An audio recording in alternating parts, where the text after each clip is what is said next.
niya, siya ang tipo ng taong may paninindigan at may boses. Pero nang tumanda siya, bigla siyang naging tahimik.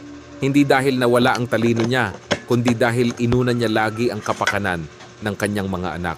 Lahat ng desisyon, sila na ang gumagawa. Pag may family gathering, kahit ayaw niya sa petsa o lugar, pumapayag siya. Kapag may problema, kinikimkim niya lang. Bakit?